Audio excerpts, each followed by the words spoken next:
They say some people are born lucky. I wasn't one of them. My name's Charlotte Navarro. I was 22 the year everything went sideways. I was living in a trailer park on the edge of Tall Pines, Louisiana. The kind of town where folks talk more than they listen, and secrets don't stay buried long. After my mom passed from liver failure, I became the adult in the house. Not that we had much of a house to begin with, just a rusted-out double-wide that shook every time the wind blew hard enough. It was me and my little sister Gracie. She was 13, full of questions and big ideas, and that look in her eyes that told me she still believed things could get better. I didn't have time to believe in better. I had 2 jobs, 3 if you counted cleaning houses under the table on weekends. During the day, I worked as a library assistant at the community college, quiet, mostly filing returns, and telling grown men they couldn't sleep in the reading room. At night, I waitressed at a 24-hour diner off Route 9. Same customers, same bad coffee, same tips in quarters, and apologies. I was also taking night classes slow and steady, trying to finish a nursing certificate. Not because I loved it, but because I figured it was the fastest way to a job that didn't smell like burnt grease or disappointment. Some nights, I'd come home so tired I'd fall asleep with my shoes still on. The bottoms of my feet would be black with fryer grease and exhaustion. But Gracie would be there with her science homework, or half-watched cartoons pretending like everything was fine. We were making it. Barely. But barely was still something. We didn't have luxuries. We had a beat-up fridge with more baking soda boxes than food, a couch with springs that creaked every time you sat down. And hope? Well, hope was rationed like everything else. I gave most of it to Gracie, and kept just enough to get up the next morning. Our mother's medical bills hadn't vanished with her. They piled up in a drawer I kept locked the way some folks lock up liquor or guns. I'd open it once a week, look at the red stamps and overdue notices, and close it again before the panic could take root. I wasn't ready to let Gracie see how close we were to losing everything. I remember thinking if I can just hold it together until next spring. Maybe then we'd catch a break. Maybe I'd get more hours at the library. Maybe Gracie could finally join that after-school music club she always talked about. Maybe. Maybe was a dangerous word. The day everything started unraveling wasn't dramatic. No thunderstorm. No ominous sign from the universe. It was just a sticky Tuesday morning in late August, and the diner's AC had broken again. My shoes were sticking to the linoleum floor, and my back ached from bending over tables for too long. That's when I saw the flyer. It was taped to the staff bulletin board between a lost dog notice and a flyer for a church bake sale. A fertility clinic in Baton Rouge was looking for egg donors. The words were shiny $3,000 per qualified participant. One-time procedure. Strictly confidential. Safe. Clean. Helpful. It might as well have said, "Here's your way out." I wasn't stupid. I knew these places didn't hand out money for free, but I was desperate. And desperation doesn't care what it costs until the check's already cashed. So I tore the flyer down and stuffed it into my apron. I didn't tell anyone. Not Gracie. Not the girls at the diner. Not even myself, not out loud. I just kept working, kept breathing, and told myself it was just a backup plan, just in case things got worse. But deep down, I already knew. Worse was coming. It took me 3 weeks to call the number, not because I changed my mind, but because I kept hoping something else would come through. A better shift, a scholarship, a miracle. But miracles don't show up when you're counting pennies at the gas pump or pretending ramen is dinner for the 3rd night straight. When I finally called the clinic, a cheerful voice answered. She sounded young. too young to be handling people's futures, I remember thinking. She asked a few questions: age, health history, family background. I told her I was healthy, didn't smoke, didn't drink, no genetic conditions that I knew of. I didn't mention the anxiety that sometimes sat in my chest, like a brick, or the way my hands shook when bills came in the mail. She said I sounded perfect. The appointment was set for the next Monday. Baton Rouge was 2 hours away. I borrowed my coworker's car and lied to Gracie. I said I had a job interview at a hospital. She looked so proud it nearly broke me. The clinic was clean. Too clean. White walls, white furniture, white faces.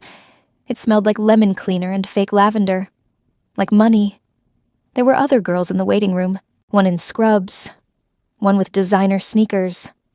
All of us pretending we were just here for something routine. A nurse called my name.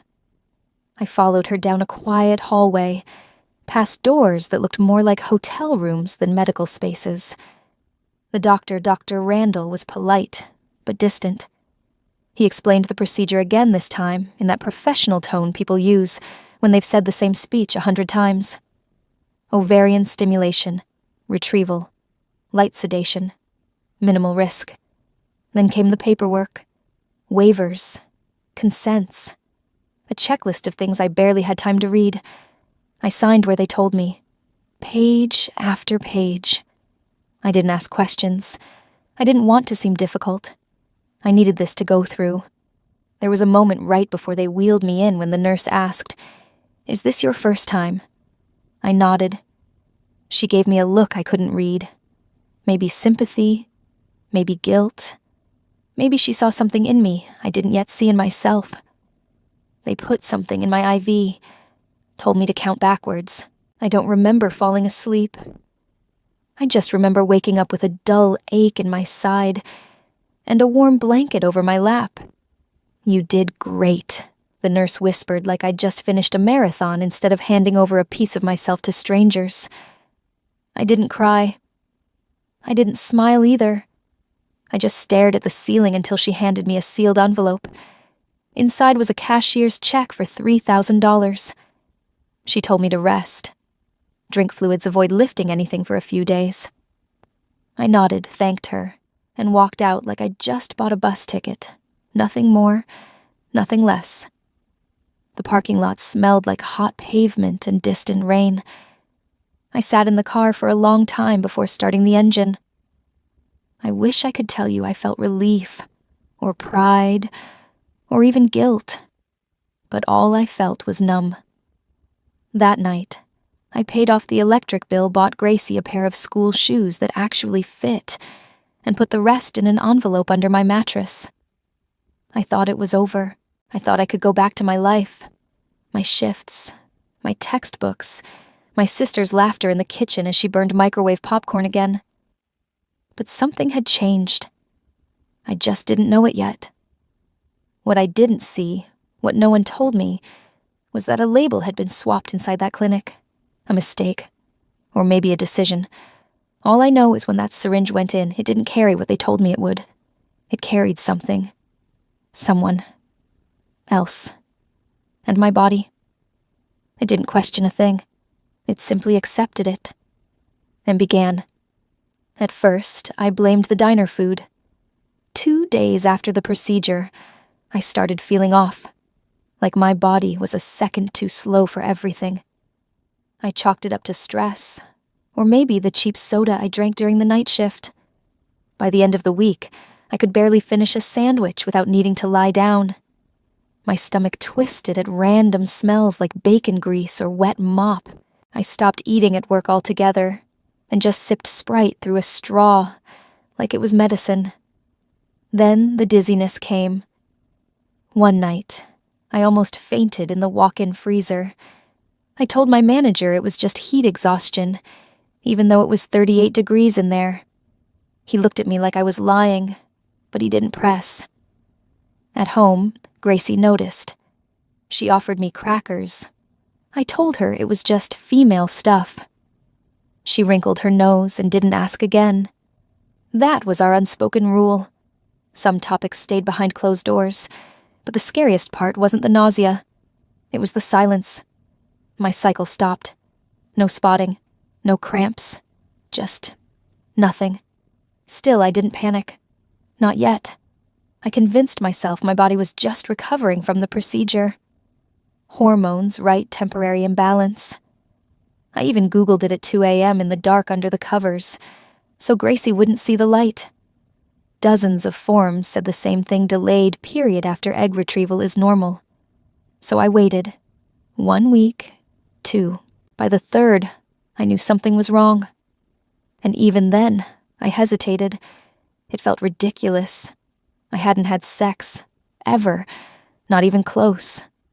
I'd kissed one boy in high school during prom night and panicked halfway through. Since then, nothing. Still, my hands trembled as I bought the test from the gas station down the road.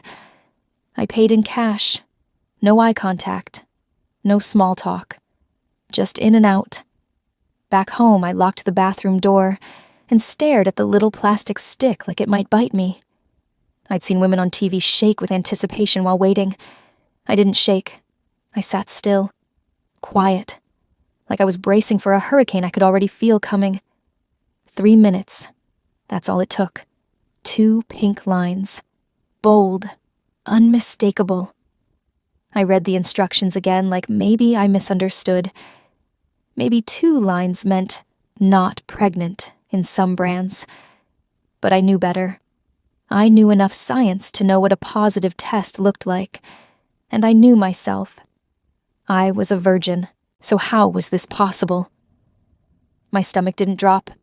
My chest didn't cave in. It was worse than that.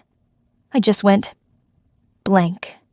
I slid to the floor test still in my hand and stared at the cracked tile until my legs went numb. The hum of the refrigerator in the other room was the only sound. For a second, I thought I might be dreaming, or dissociating, or losing my mind entirely.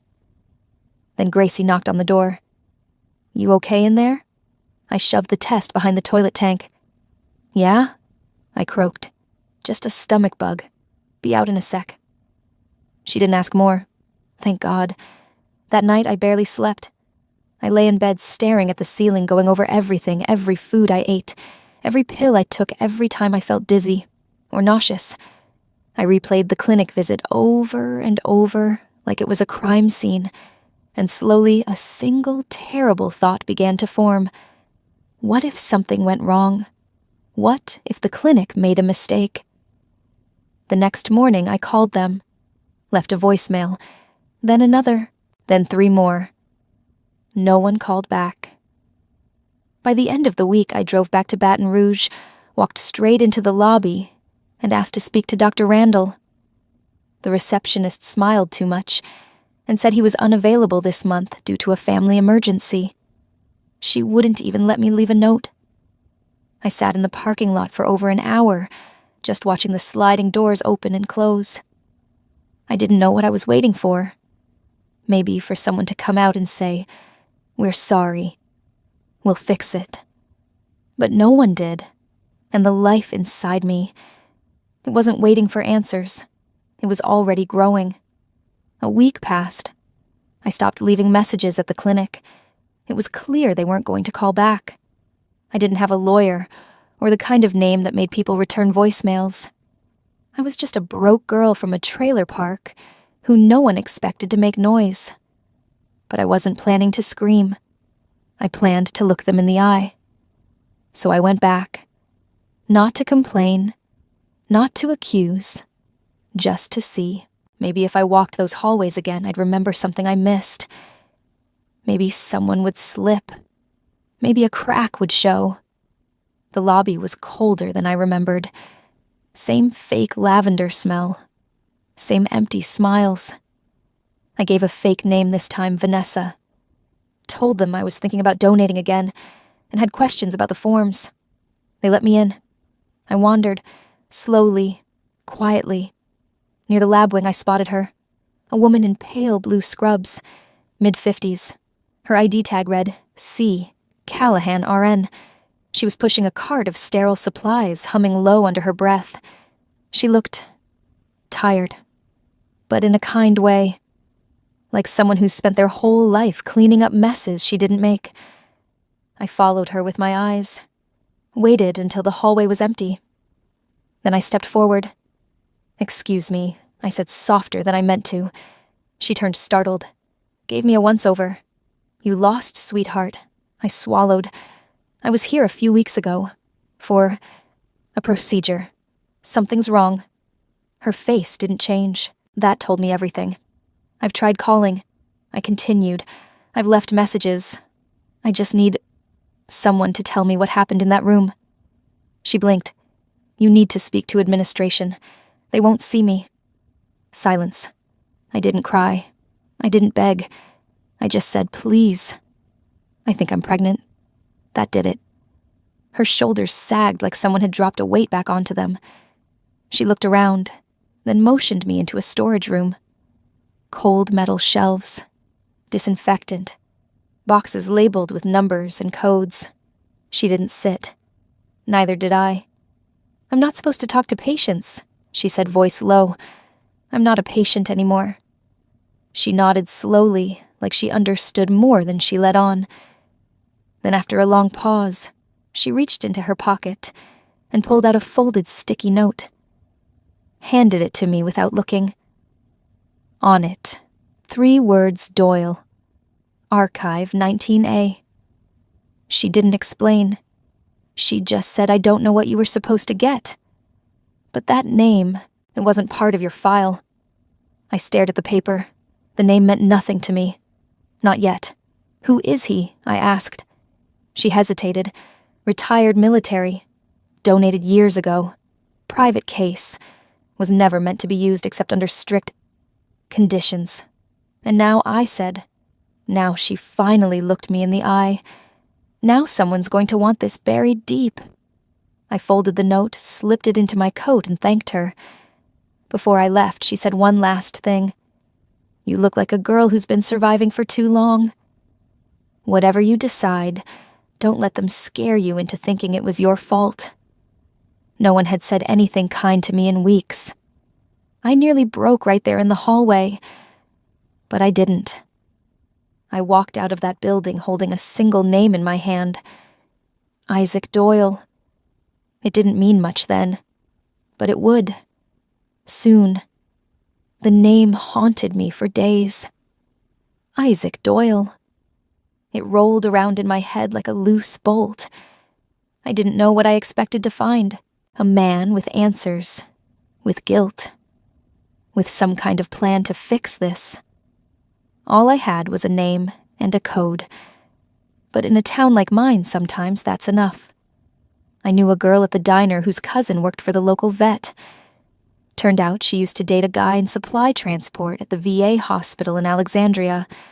One awkward favor led to another.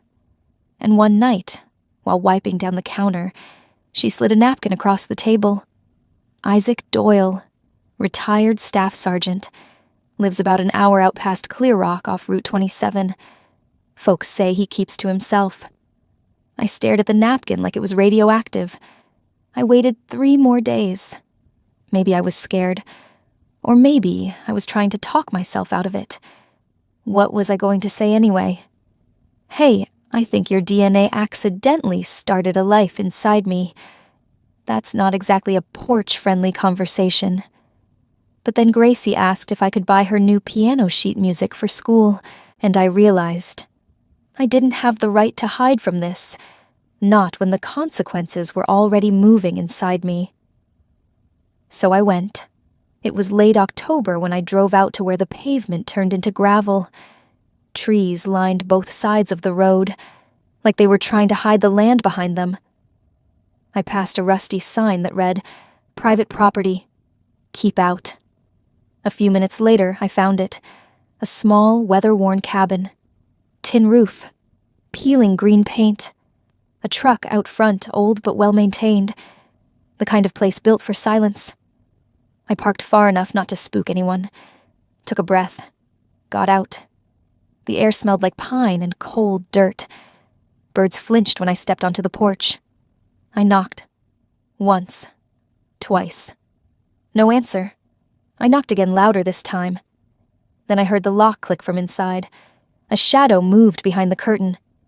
The door opened just enough for me to see a pair of tired, guarded eyes. Yes. His voice was low, controlled, like someone used to giving orders. I swallowed hard. Are you Isaac Doyle? A pause, a flicker of something in his jaw. Then, who's asking? I'm Charlotte Navarro. I need to talk to you. It's about a clinic in Baton Rouge. His eyes narrowed. I'm not interested. I think your donor profile was used by mistake. I stepped forward. The door closed 2 inches. His voice sharpened. You need to leave. Wait, please. I'm not here to cause trouble. Something happened. I'm pregnant. And I've never. He cut me off. I don't know you. And whatever game this is, I want no part in it. You understand silence. Just the sound of wind in the trees. His words hit harder than I expected. Not angry. Just final. I nodded. Backed away. Okay, I whispered. I'm sorry. He didn't say anything else. Just shut the door. I stood on that porch for another minute. Part of me wanted to scream through the wood, shake the truth out of him. But I didn't. I just turned, walked back to the car, and drove away. I told myself he was scared, shocked, maybe even broken. But the truth, I was the one who felt broken. The drive home felt longer.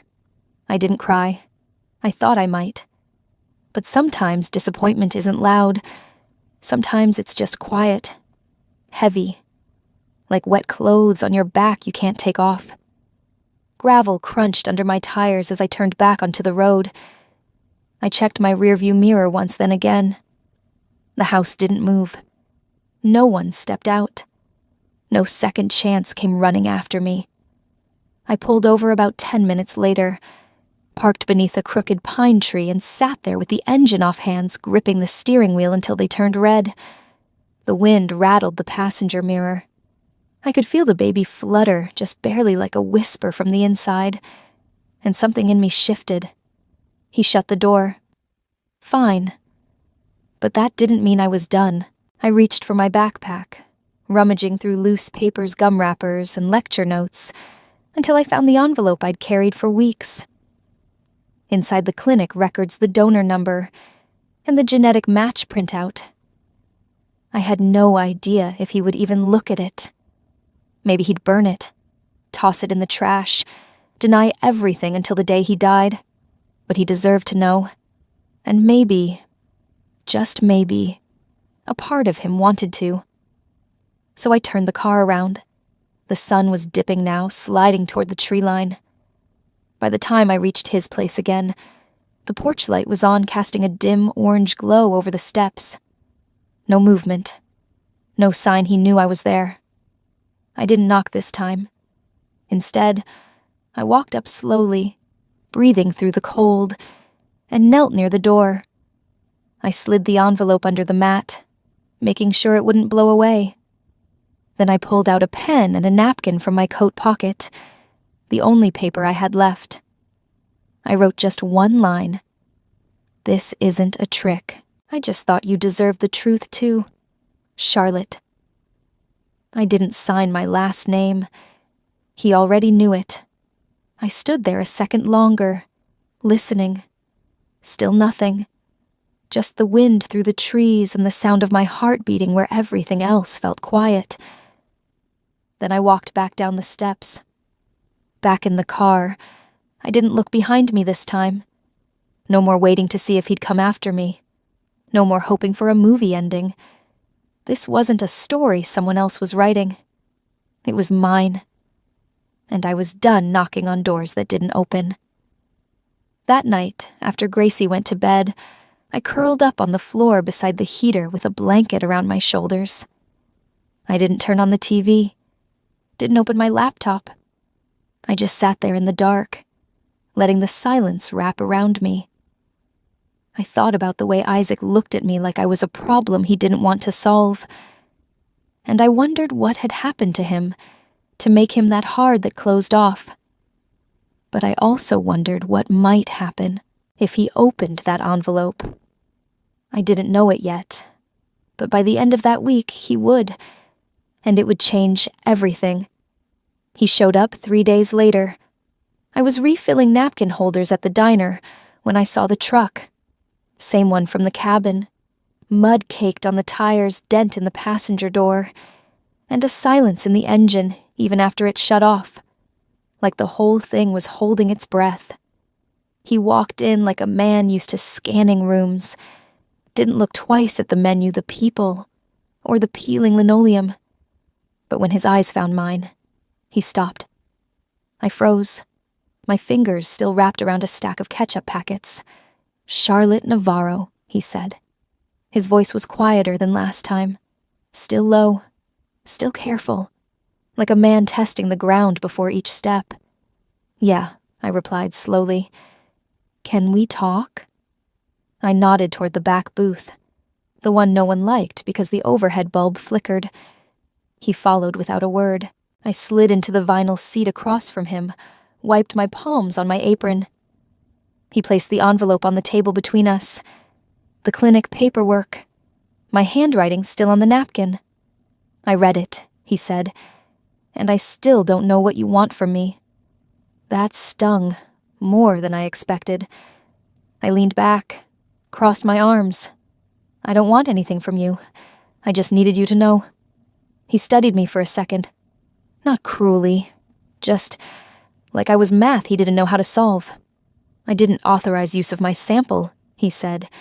"It was stored under a restricted file, for emergencies only." Well, I said, I guess someone thought this qualified. His jaw tightened. He looked like a man who'd spent years building walls, with no intention of ever letting anyone in again. "You said you're pregnant," he asked. 18 weeks, I said, give or take. Silence stretched between us. He looked down at the table.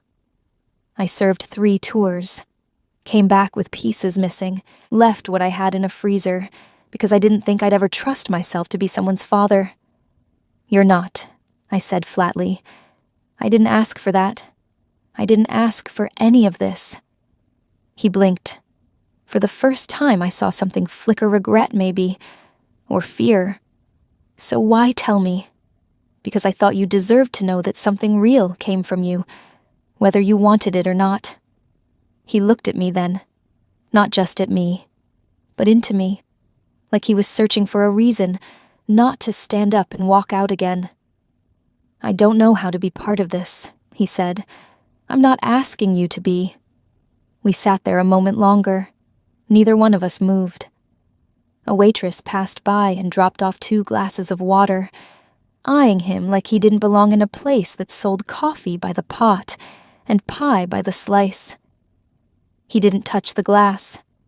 Finally, I said, "Look, you can disappear again if you want. That's your call. But you can't unknow this now. You can't pretend none of it matters." He looked away. It wasn't supposed to happen. He said more to himself than to me. Most things worth a damn never are. He glanced back at me. I couldn't tell if he was about to argue or apologize. Instead, he asked, "Does anyone else know I shook my head?" "Only the clinic, and they're burying it." He nodded slowly, then stood. "I don't know what I'm going to do." I nodded back. "Join the club." He hesitated, then placed something on the table before he walked out. A card, plain. His name, a number scrawled in ink. "I don't answer unknown callers," he said. "But if it's you, I'll pick up." And then he was gone. I sat there staring at the card, wondering if he meant it, wondering if I even wanted him to. It took a few days before I called the number on that card. I rehearsed it in my head too many times, what I'd say, what I wouldn't. But in the end I just said, "Hi, it's me." And he picked up. We met again.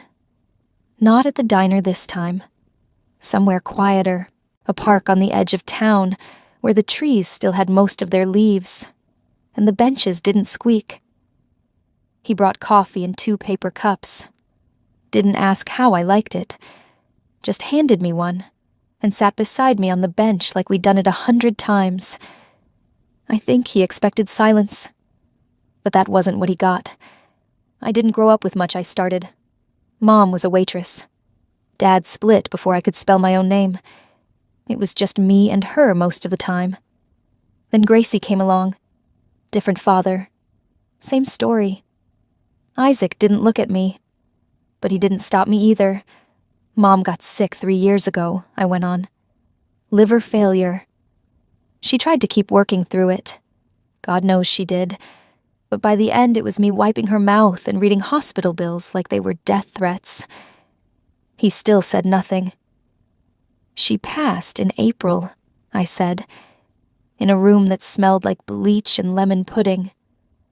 She held my hand until the monitors went flat. I didn't cry. I didn't need to. That story had been retold in my head so many times. It felt more like a photograph now. I'm sorry, he finally said. Quiet. Real.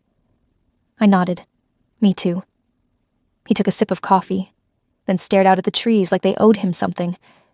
I served 12 years, he said. Army. Most of it in the sand. I waited. There was a village outside Kandahar, he continued. Small. No more than 20 families. We were doing water runs, clearing old roads. Nothing fancy. Nothing heroic. His hand tightened around the cup. There was this kid, he said. Maybe 10. Always waved at us when we passed.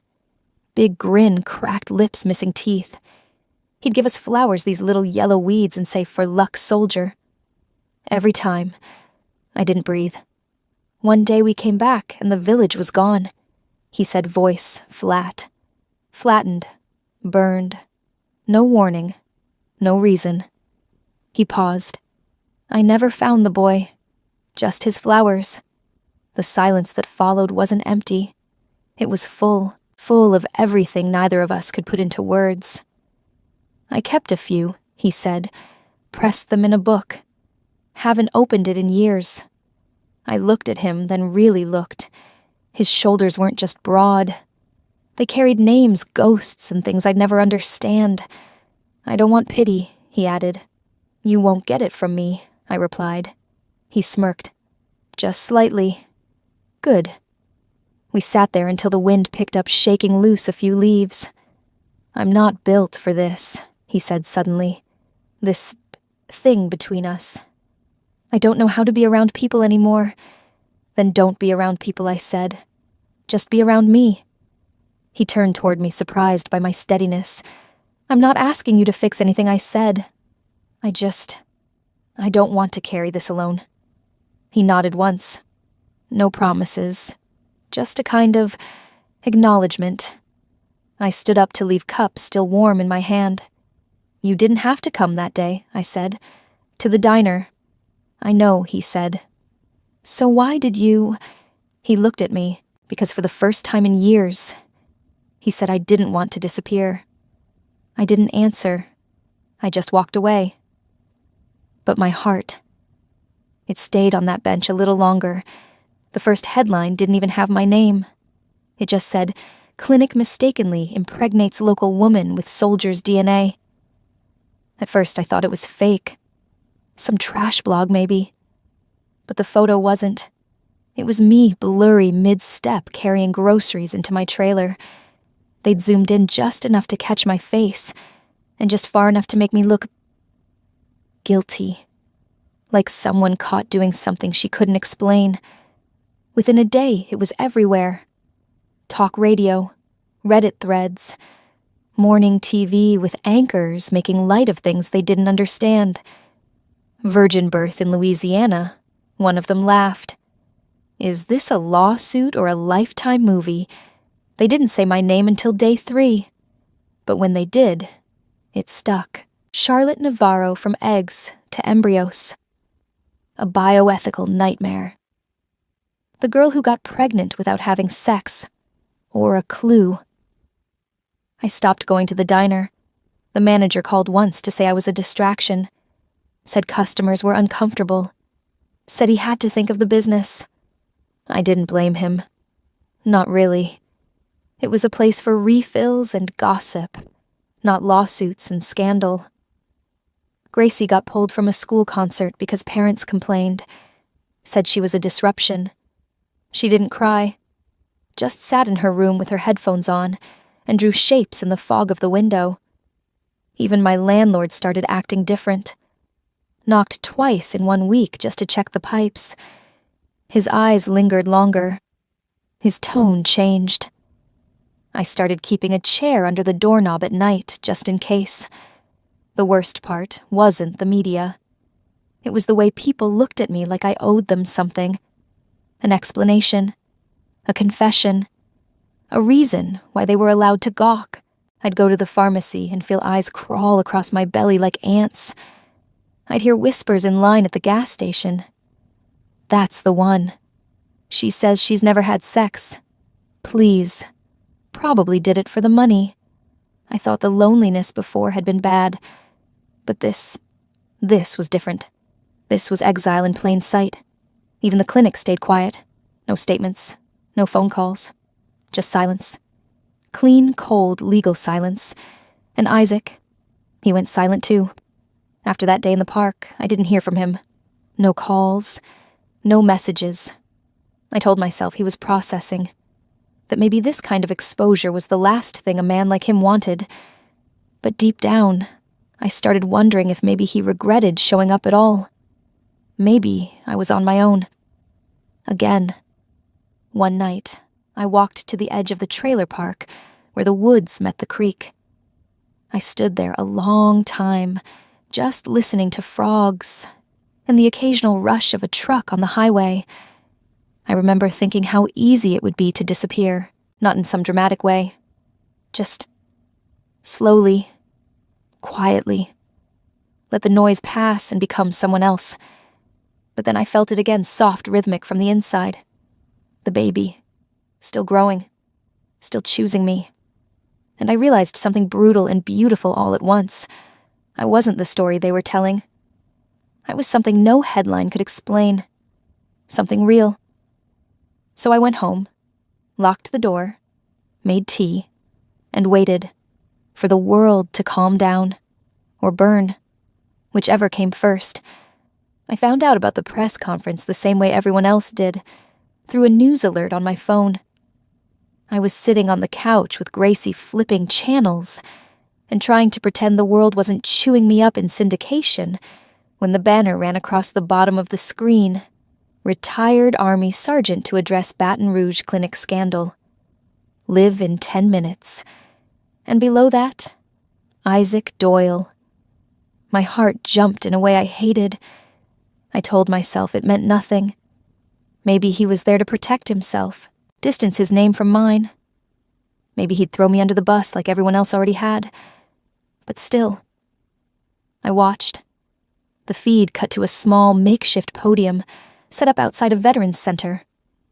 No flags, no fanfare. Just a row of folding chairs and a microphone taped to a stand. And then he walked out.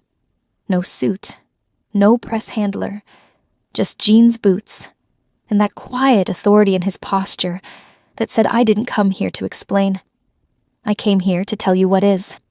He didn't wait for questions, didn't look nervous, didn't fumble. I'm Isaac Doyle, he began. Former Army Staff Sergeant, retired in 2018. I'm here to confirm that my genetic material was used in a medical procedure at Westport Fertility Clinic without my knowledge or consent. Clicking cameras, pens, scribbling. The woman involved, Charlotte Navarro, did not ask for this, did not engineer it, and has not, contrary to speculation, filed suit-threatened legal action or sought financial gain. She was like me, misled. He paused. Not because he needed to, but because he wanted the weight of that to land. I donated years ago, he said, under strict terms. My file was flagged for restricted access. I had reasons. Good ones. I served 3 tours overseas. I've lost more than I care to count, and I carry that every day. He gripped the sides of the podium steady. This situation, what's happened, it's not about blame. It's about truth. It's about dignity. And I won't stand by while a woman who's done nothing wrong is turned into a circus act. He looked straight into the camera. Charlotte Navarro deserves privacy. She deserves peace. And whether she wants anything to do with me or not, she has my respect. No questions. No applause. Just that. Then he turned and walked back inside. It lasted less than 5 minutes. But it changed everything. I sat there stunned, holding the remote like it was proof the world had flipped upside down. Gracie looked at me wide-eyed. Did he just... Yeah, I whispered. He did. That night, the headlines changed tone. The same people who'd called me delusional were now asking, how could a clinic make such a mistake? Podcasters who mocked me last week were suddenly talking about informed consent and genetic ethics. Some even called me brave. I wasn't. But I was no longer invisible. 2 days later, I got a letter in the mail. No return address. Just a simple folded sheet of paper. You shouldn't have had to speak first. I'm sorry it took me so long. Isaac. There was no phone number. No instructions. Just that. And for once, it was enough. Because now when I walked into the pharmacy, no one stared. When I dropped Gracie off at school, no one whispered. I was still carrying the same child. Still waking up in the same bed. Still wondering how the hell I'd get through the next week. But I wasn't carrying the shame anymore. He took that. And stood with it. So I could keep walking. It wasn't planned. Not really. Gracie was going on a weekend field trip with school, and I didn't feel safe being alone. Someone had posted my address online, and even though the story had cooled down, the messages hadn't. Some of them were just weird. Others felt... close. I texted Isaac without thinking it through. Do you still have that cabin? His reply came 2 minutes later. Still got an extra key. He didn't ask questions. Didn't ask why. So that Friday I packed a duffel bag, fed the neighbor's cat, and drove 2 hours out into the quiet. Past the sagging fences and gas stations that sold more lottery tickets than gas. Into the part of the state where no one watched the news, because they already knew too much about people. His truck was out front when I pulled up. Porch light on. Door unlocked. Inside the cabin still smelled like cedar and black coffee. Same battered leather chair. Same yellow-tinted lamp. But this time, there was a folded blanket on the couch, a mug set out. He was expecting me. Isaac came out of the kitchen holding a second mug, wordlessly offered it. I took it. Spare room's made up, he said, nodding down the hallway. Thanks, I said. We didn't hug. We didn't smile. Just passed each other like two people trying not to spook a wild animal. The first night, I barely slept. Not because I was scared, but because it was quiet. Really quiet. No sirens. No neighbors fighting. No fridge humming like it was ready to die. Just wind and trees, and the occasional crack of an old pipe somewhere behind the walls. The next morning he made pancakes, burned the first batch cursed under his breath, then slid the second stack onto my plate, like he'd done it every weekend of his life. Don't get used to it, he muttered. I smirked. Wouldn't dream of it.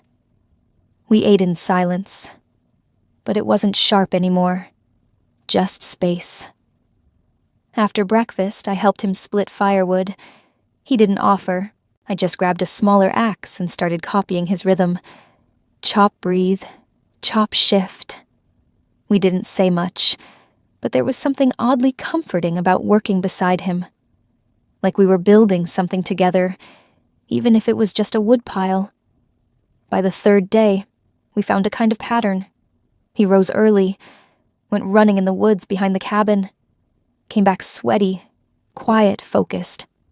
I stayed in, read, stared out the window, let my body rest in a way it hadn't for months. Sometimes we crossed paths in the hallway and bumped shoulders by accident. Sometimes we sat on the porch and drank tea while the sun dropped behind the trees. No declarations, no confessions, just stillness. The kind of stillness you don't realize you've been starving for until it settles over you like a blanket you forgot was yours. That night, I found the pressed flowers. They were inside a thick book on the shelf tucked between pages about survival and field trauma. Faded yellow, fragile as dust. I didn't touch them, just stared. He saw me looking and said he used to give me those. A boy, back when I still thought war had rules. I didn't say anything, just nodded, closed the book, and slid it back exactly where it was. We didn't talk about grief. We didn't talk about pain. But somehow I think we both knew we were walking through it together now, even in silence. On my 4th morning there, I woke up to find a small wooden crib sitting in the corner of the spare room. Handmade. No paint. Just raw pine and sanded edges. I touched the edge, ran my fingers along the grain. There was a note taped to the railing. Figured he or she should have something real to sleep in. No signature, but I knew whose hands built it. And in that moment, I stopped feeling like a guest. I started feeling like maybe I wasn't alone in this anymore. It was a Thursday. I remember because the sky had that strange purple tint that only shows up when the weather can't decide what it wants to be. The kind of evening that presses on your chest, not with sadness, but with weight. Memory. Waiting. We'd eaten dinner without much talk. Soup toast, half a peach each. Simple. Safe. Gracie had called earlier. She didn't say much, just that some girls at school were whispering again, saying I was famous for the wrong reasons. She tried to laugh it off. I didn't. I sat on the porch for a while afterward. The wood beneath me was cold. The trees were nothing but outlines. Isaac came out quietly and sat beside me. No coat, no hesitation. He held a mug in both hands, but I don't think he was drinking it. Just using the heat to stay grounded. I keep waiting for the other shoe to drop, I said softly. He didn't ask what I meant. I keep thinking someone's gonna come knock on that door with a folder full of new reasons I don't deserve this life. I continued, or worse, that I'm stealing it. He was quiet for a long time. Then he said, "That's what shame does. It teaches you to pre-pack your own punishment." I looked at him. You speak like someone who knows. I used to think he said that if I just disappeared long enough, I could erase the pieces of me that didn't deserve peace. And I asked. I was wrong. The wind moved. Dry leaves scraped across the porch like they wanted in on the conversation. "I'm scared," I said, and the words felt like stone leaving my mouth. He didn't flinch, just nodded. "So am I. I don't know how to build a family," I added. "Neither do I." We sat in silence for a while, the kind that doesn't need filling. Then I turned to him and asked the question that had been rotting at the base of my spine for days. "Why are you really still here, Isaac?" He didn't answer right away, took a breath, watched his own hands like they might speak first, then finally, "Because when I look at you, I don't feel like a mistake." I didn't know what to say to that. My throat burned. My fingers trembled against the side of my cup. He went on, his voice. "Even I've done things I'll never say out loud. I've left people, watched others leave, and I figured this part of my life was just going to be silence." He turned to me then, "But you walked up to my door and handed me the truth. You didn't scream. You didn't demand. You just gave it, and you trusted I wouldn't throw it away." I looked at him, really looked. Under all the stillness, the man was breaking and rebuilding at the same time. "I'm not here because I have to be," he said. "I'm here because I want to be. 6 words. And somehow they carried more weight than any "I love you" I'd ever imagined. I didn't cry. I didn't fall into his arms. I just breathed like I hadn't let myself for weeks. And he stayed sitting there. Didn't reach for me. Didn't run either. Just stayed. And in that moment, I knew something I hadn't known until then, even when everything outside was still broken. This right here was starting to heal. It started with back pain. Not the dull ache I'd been feeling for weeks, but something sharper, deeper, like my body knew before my brain did. I was 39 weeks, give or take. No complications. Baby was head down, heartbeat steady. But something was shifting. Isaac was calm. Calm in that ex-military way. Efficient, focused, no wasted motion. He loaded the car like we were going on a mission, not to the hospital. I think he needed it to feel like logistics, not fear. "Breathe," he said. "You're okay." I believed him. Until we reached the hospital. They were waiting for us. Not in the warm, helpful way hospitals usually wait. More like watching, assessing.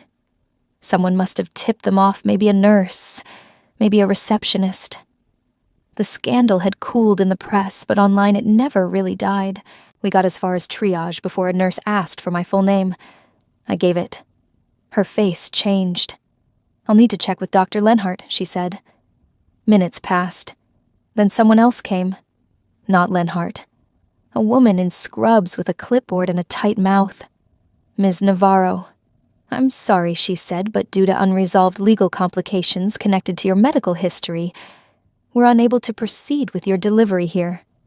My contractions were 6 minutes apart. I blinked. "What are you talking about? This is a routine birth." She shook her head almost sympathetically. "There are liability concerns." Isaac stepped forward. "Are you refusing medical care to a woman in active labor?" "We're not refusing," she replied. Rehearsed. "We're advising you to transfer to another facility more equipped to handle unique cases like this." Unique. Like I was a circus act. A legal gray area with a heartbeat. "We pre-registered months ago," I said. "You already took my insurance info, my charts, my plan. I'm truly sorry."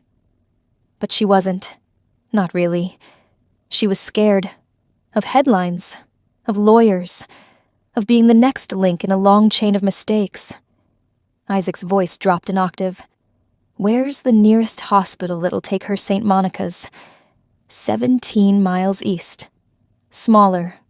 But..." She trailed off. The look in her eyes said what her mouth wouldn't. "They don't know who you are over there. Not yet." I couldn't speak. I just nodded, turned on aching legs, and walked back out with Isaac's hand hovering protectively at my back. Not touching. Just there. Like a shadow willing to fight. The drive was quiet. I stared out the window as the world blurred past. Strip malls. Empty roads. Fields of sugarcane waving in the dusk. Isaac glanced at me. "You holding up? I'm trying," I whispered. He didn't press. When we reached St. Monica's, there were no cameras, no judgment, just a sleepy receptionist with kind eyes, and a nurse who asked me if I'd like a warm blanket while we waited. They didn't ask questions about headlines. They just looked at me like I was a woman having a baby. Imagine that. They gave us a room. Hooked me up. The nurse's name was Margot. She talked about her 2 kids, and how they both came on rainy Thursdays. She asked if I had a name picked out. I didn't answer. I wasn't ready for that part yet. Outside the room, I saw Isaac pacing, not with worry, but with restraint. Like he wanted to fix everything but finally understood that this wasn't his war to win. This was mine. Still. He was here. And no doctor, no article, no public opinion could take that from me. I was going to meet my child. And no one, no hospital, no scandal, no courtroom could stop that now. The baby came fast. Too fast, the nurses said. I barely had time to scream before the world cracked open, and something whole and new slid into it, slippery and real, and louder than I expected. A girl. 10 fingers. Full lungs. Soft hair pressed flat against a wrinkled forehead. They wrapped her and placed her on my chest, and for a second I forgot how heavy the world had been. She didn't care about headlines or lawsuits. She just breathed, like she'd already made peace with me. I held her like I'd done it before in another life. Isaac stood to the side. He didn't rush forward, didn't crowd me. He watched, still, quiet. That quiet of his had become something sacred by then, something I could lean on without touching. Then the door creaked open, and I saw her. Nurse Callahan, hair a little grayer, gait a little slower, but still her, still with that same tired kindness in her eyes. I blinked, not sure if I was hallucinating from blood loss or shock. She smiled. "Didn't think I'd miss this, did you?" I tried to sit up, failed. "How word gets around," she said. "A friend from St. Monica's called me. Figured you'd be needing someone who doesn't run when things get messy." I wanted to cry. Not because I was sad, but because she came back. In a world full of people who shut their doors, she had opened one. Again. She walked over, checked the chart, the baby, then me. "You did good, sweetheart," she said, and I believed her. After they cleaned up, after the wires were unhooked and the world was a little quieter, Isaac stepped forward. I watched him watching her. Not me. Not Callahan. Her. The child. And I asked him the one thing I hadn't dared ask before. "Who are you?" To her. He didn't flinch. He didn't dodge. He just pulled a chair beside the bed, sat down, and looked me square in the eye. "I'm not her father by accident," he said, "but I'll stay in her life on purpose. Simple. Not poetic. But it undid something in me." Nurse Callahan slipped out, gave us space. The baby shifted in my arms, a tiny fist uncurling like she trusted the world already. Foolish. Brave. Beautiful. "You don't owe me anything," I whispered. Isaac shook his head. "That's the thing. I want to." He reached over not for me, but for her. One finger. She gripped it like she knew his touch already. "She'll have your eyes," I said. "And your fight," he said back. We didn't define it more than that. No titles. No pressure. Just a promise made in a hospital room lit by silence and the low hum of machines. And in that quiet, I finally let myself breathe. Not because everything was fixed, but because this was real. And enough. We didn't go back to the city. The trailer stayed empty. The mailbox rusted shut. The news cycle moved on hungry for the next scandal, the next woman to dissect and discard. But we stayed. The cabin became something else, not just a safe place, but a real one. We fixed the draft in the back window, painted the crib white, started leaving our mugs on the same shelf instead of putting them away. Some nights, Gracie came up for the weekend. She loved the woods, said the silence here didn't feel empty like it used to, said it felt like we meant to be here. I believed her. Isaac never used words he didn't have to, but his actions were fluent. He boiled bottles without being asked. He changed diapers with the kind of precision I guessed came from field triage. He built a rocking chair out of scrap wood and swore it was crooked, but I never told him it rocked just fine. We didn't label what we were. Not yet. But every time he held the baby, like she was something fragile and important, every time he brushed Gracie's hair back and asked how school was, every time he sat next to me without fixing, without solving, just being there, I understood. We were building something, not out of obligation, but out of choice. The baby, her name's Elena, slept mostly through the night now. She liked the ticking of the old wall clock, liked the sound of Isaac humming under his breath when he thought no one was listening. Some nights I'd wake up to check on her and find him already there, sitting beside her crib, eyes soft. Not afraid. Just aware. Present. One morning I found a small note tucked inside the baby book I kept on the shelf. It was written in Isaac's handwriting. Blocky. Almost reluctant. She doesn't have to know where she came from. Just that she's safe. That she's loved. That someone stood up for her before she could stand on her own. I read it twice, then put it back where I found it. We never talked about it. But I kept the note, just in case she ever asked. Just in case she ever needed proof. Spring came, slowly, carefully, like it too was learning to begin again. We planted herbs out back in old coffee cans. Gracie painted little signs for each one. Elena started smiling more, grabbing our fingers, looking at the world, like it was some huge, kind thing waiting to meet her. And maybe for her, it will be. One night, sitting out on the porch with a baby monitor humming beside me, I looked at Isaac and said, "You think we'll ever be normal?" He didn't smile, didn't scoff. He just said, "Who needs that?" And I realized he was right. We weren't chasing normal. We were building peace.